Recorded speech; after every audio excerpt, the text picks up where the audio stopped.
Hey there, what's up? This is David Lyon, founder of Evolving Man. And this is my book summary of the brilliant book Humankind by Ruter Bregman. So this book proposes a very radical idea, which is that most human beings are pretty decent. It takes a look at the overwhelming evidence for when crisis hits, it actually brings out the best in people, not the worst. It takes a look at why we nevertheless believe that humans are selfish and evil. And lastly, it looks at what does it actually take for human beings to hurt each other or to behave in evil ways.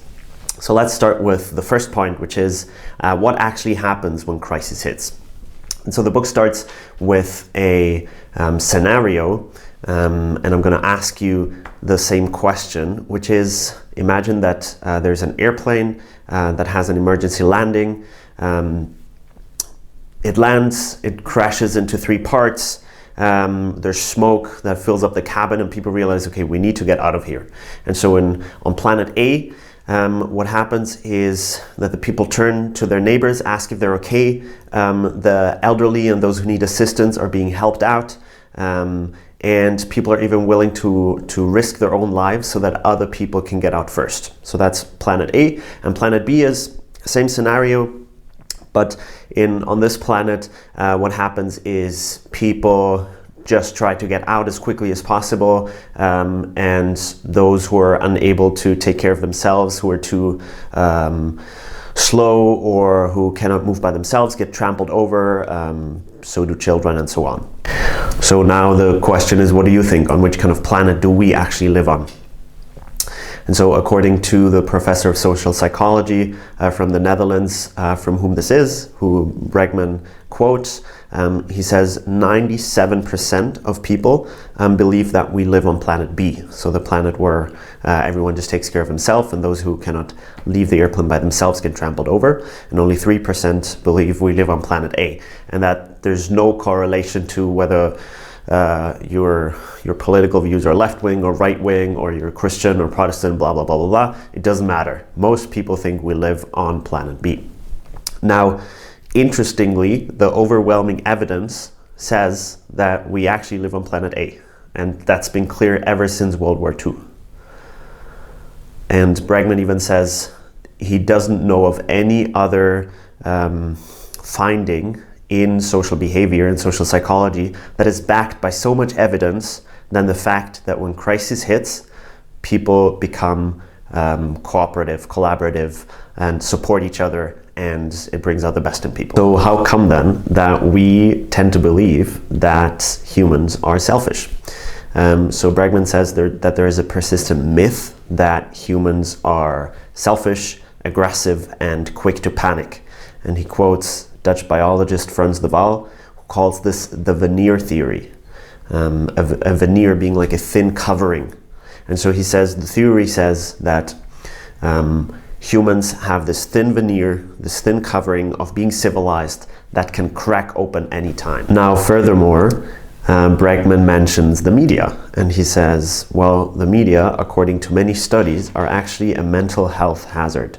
And given that many adult human beings consume the media on a daily basis, that's quite a big thing. And so let's look at that a bit deeper. What the media covers is not in any way an objective reflection of what is actually happening in the world, because the media is about reporting the exceptional and the sensationalist news and the biggest hazards and the biggest dangers and so on and so forth. And our brains are not made to understand that this is just a tiny piece of reality, if it even is. Now, Lebanese statistician Nassim Nicholas Taleb says we are not rational enough for the news. And so there are a couple of psychological effects that lead to that. One is the negativity bias, which says that our brains were made to focus more on the negative than the positive, which makes sense because back in the days of being hunters and gatherers, being afraid of something one time too much was less dangerous than not being afraid in one moment, right? Like worrying that there's a tiger behind the next corner is better than not worrying about it. But what it means today is that we focus more on the negative, and so that blurs our perception of reality. Second effect that blurs our perception is the so-called availability bias, and that says that if we can recall something happening, like, oh, I remember 7 months ago there was a plane crash, we tend to believe that this thing is relatively common. And so now you might see how media is blurring our perception of reality, because whenever there's a terrorist attack anywhere, it's being covered. Whereas all the days where there's no terrorist attack, or all the days where good things happen, that is not what is being covered. And that leads us to a perception of a world that is filled with brutality, with people constantly killing each other, and so on and so forth. So let's now take a look at the true human superpower. Now, this kind of veneer theory obviously also affects how we view human history, like how we got to the place that we are in the world. And so the theory or the story often goes that it was survival of the fittest, and we were the most selfish, brutal species, and the most intelligent, and that's how we rose to the power position that we're in right now. And that is not what researchers and scientists have found. So, for example, when human toddlers are being compared in intelligence tests to our close relatives like the chimpanzees and apes and bonobos, human toddlers are actually not more intelligent. And then what's maybe even more interesting is if we compare our human species, sapiens, to the Neanderthals, what becomes quite evident is that Neanderthals were both stronger physically and they had larger brains. And so the question becomes, okay, were we just more brutal than the other species? And the evidence actually suggests something different, which is what makes human sapiens, Homo sapiens, distinct from those other species is their ability to cooperate. So we have a deeply innate drive to connect to others, to learn from each other, to feel deeply connected to everything around us. And that is what gave us an evolutionary advantage to all the other species, because we can learn from each other in very effective ways. And so a huge part of that is our ability to bond, to connect, to be in relationship, to read each other's facial expressions. So that is the real human superpower. Now let's go to the next point, which is we still got to explain how violence and the evil that we see in today's world is happening. So the next point will be about the curse of civilization. Interestingly, up until about 15,000 years ago, which is when the last ice age ended, there were no depictions of war on cave wall paintings that were found. This only started about 15,000 years ago, so a bit more than 10,000 BC. And what happened in that time is a huge shift in how humans lived on this planet, which is they settled down. So they started farming, they started living in one place, people started having property, they stopped crossing paths with other tribes so much, and this is apparently where a lot of things shifted. So before that, human beings as hunter-gatherers they had quite a strong aversion to inequality and to people rising to power. It did happen at times, but when this person became too ludicrous, too crazy, these people were actually killed. Now, what happened when we settled down is those were the times where also the first military fortifications were built, and so those who wanted to rise to power could actually raise an army around them to start being protected from being killed when going too crazy. And so that is the time when the societal social structures became very different and inequality started being a thing, the 1% started being a thing, and killing each other started being a thing because we had more property to fight over, And another piece is that before that, apparently hunter-gatherers were kind of cosmopolitans. Like when they were crossing paths with other tribes, mostly they were friendly to each other. Whereas now, when people settled down, they didn't see other people as much anymore. And when they did, it often was out of conflict. And so we kind of turn from cosmopolitans to xenophobes. Now, interestingly, the story that I was taught is that when civilization started, which was about 15,000 years ago, that was a great thing, and that humans became civilized and they started finally having order and structure and following rules and so on and so forth.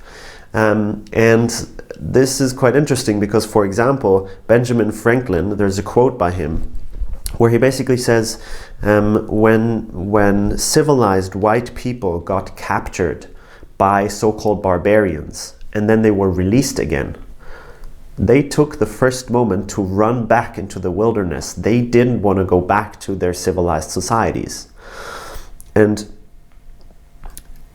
I think it's worth noting that for the largest part of this piece of history on civilization, it was really not like a positive story. Like, it was a story of the 1% gaining more and more power, oppressing the 99%, and people losing a lot of the freedoms that they had before becoming civilized. Now, Bregman doesn't say like civilization as a thing is bad and should not have happened, but it's worth noting that he says if you clock the story of civilization, so the last 15,000 years, onto a day, the first 23 hours and 45 minutes were terrible. They were a disaster.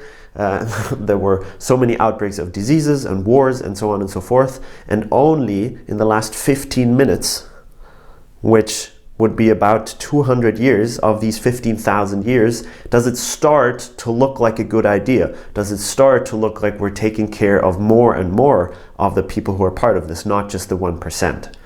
Now, as I said, I was taught that civilization was always a great idea, like the great Romans and the great Greeks and so on and so forth. And Bregman says that's because history is written by the winners. And for example, the prehistoric people, so the people who lived before 15 or 10 to 15,000 BC, they didn't write as much. And so history is written by the winners. And that's how we're being taught of the great turn of human history, which was becoming civilized, which in fact is not what the evidence suggests. So you might also see that from the perspective of those who rose to power after the dawn of civilization, it makes sense to have this narrative that before we became civilized, we would kill each other and it would be really dangerous, and that becoming civilized was a really good idea because that justifies why they are in power and why the societal structures that we have make sense.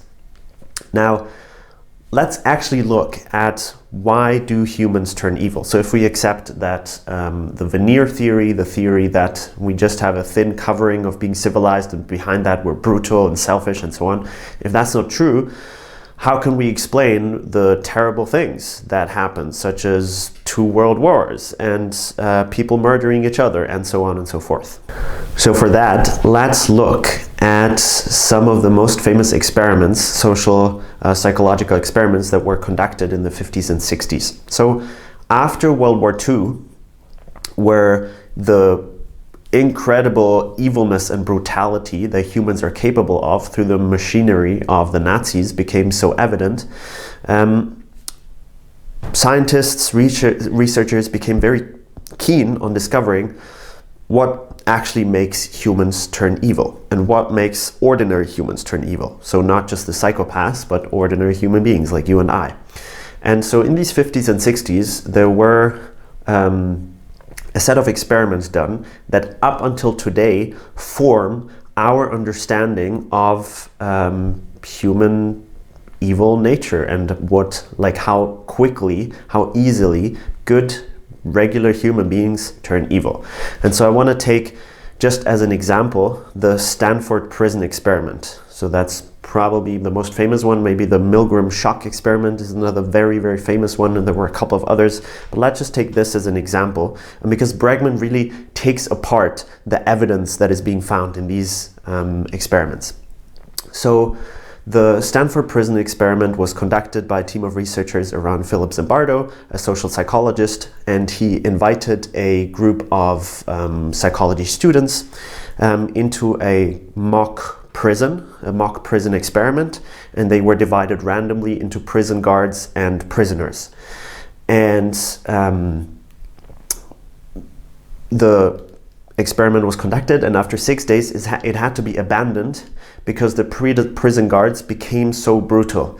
They were applying violent, sadistic acts towards the prisoners, so that at some point Philip Zimbardo, who himself got like really sucked into this whole thing because he was like the prison guard overviewer, and it was actually his girlfriend who like said like, what the hell is happening here, you have to stop this. So after 6 days, the experiment was abandoned, and basically the official story goes like ordinary students, who many of them said that they're pacifists, get put in a position of power as prison guards, and that leads them to turning into evil prison guards who apply like really brutal, sadistic tactics onto the prisoners. That's the official story that basically I still learned maybe 5-6 years ago as a psychology student. Now Bregman dives deep into what actually happened, and the evidence is very different from this official narrative.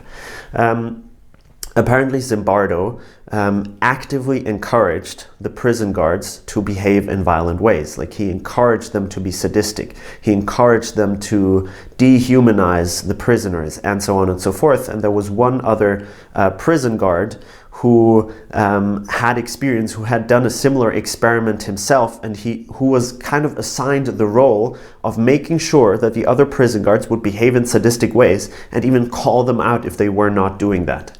So that is not a scientific setup. Zimbardo was very clearly not in a neutral role of just observing. He was actively trying to manipulate, in a way, the results of the study. Now, it's also interesting to note that this was a time when people wanted to have evidence for the human selfish nature in order to explain what happened in World War II. And people like Zimbardo really took advantage of this kind of hunger for explanations. And so he became famous with an experiment that just not did happen the way that he, up until today, says that it happened. Now, interestingly, there was a replication of the study in 2001 by the BBC. And in this one, obviously, there was like an ethical committee, because this was obviously also an ethical disaster back then in the Stanford prison experiment, of the violence that had happened and so on and so forth. So there was an ethical committee, and the researchers were just observant and neutral. And look at that, the prison guards in this new experiment did not become violent at all. They did not apply any sadistic tactics and so on, and the BBC actually had to abandon this documentary because it was so boring, because there was no human evil displaying itself. And so this whole idea that it takes very little for human beings to turn into monsters and to start hurting each other is not what the evidence suggests, besides some of these old experiments from the 50s and 60s that, if you take a closer look at, like we did right now, can be easily debunked, where you can say that was intended to happen. That was not an objective experiment. So let's go further and still explore, well, what does it actually take for humans to behave in evil ways? Because, as we said, it's still a reality that this happens. Now, Bregman says basically it takes two things. One is we have to believe that this is actually a good cause. So we have to believe that the evil we're doing is actually doing good. That's the first thing.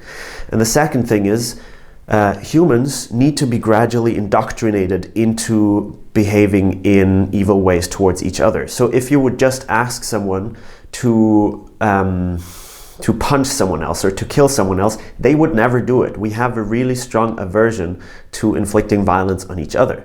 And interestingly, a large section or a chapter of this book actually describes how military researchers found that in many wars, most soldiers, or many soldiers, I don't have the percentage exactly, either never shot their weapon or they consciously shot too high, so they didn't aim at their enemy.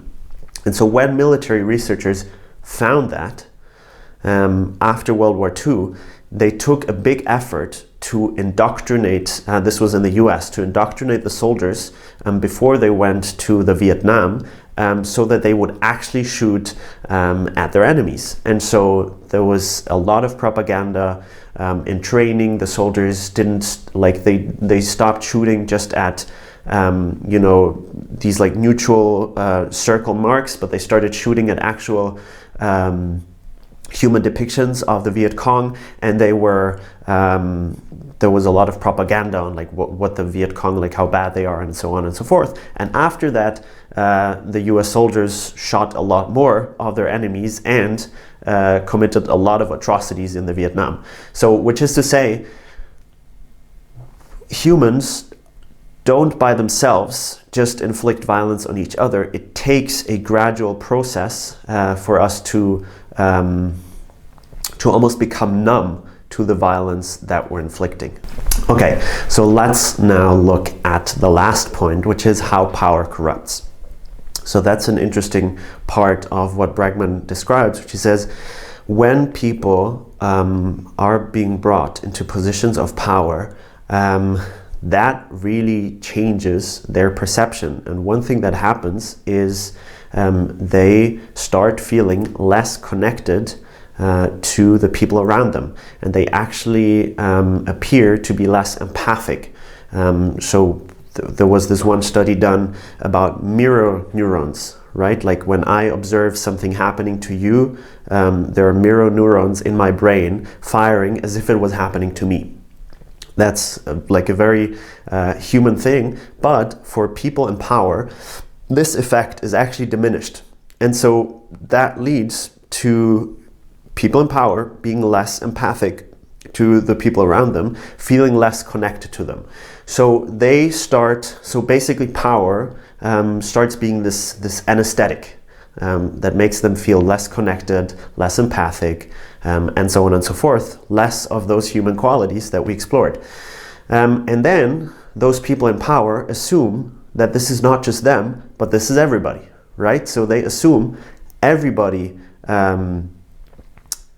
basically is just in it for themselves, right? So they're being affected by their position of power, but then they don't realize that that's because of the position of power. So they assume this is how it is for everyone. And so from this place, they assume that we have to do all these things to reduce the human selfish nature, or to protect each other from the human selfish nature. And so this justifies, I mean, a lot of the social structures that we have that are based on the fact that humans are selfish and bad, like our education system or our prison system, or whatever, the amount of protection that people in power need from people that are not in power. Now, here is the key point of this book, or the reason why this book is so important.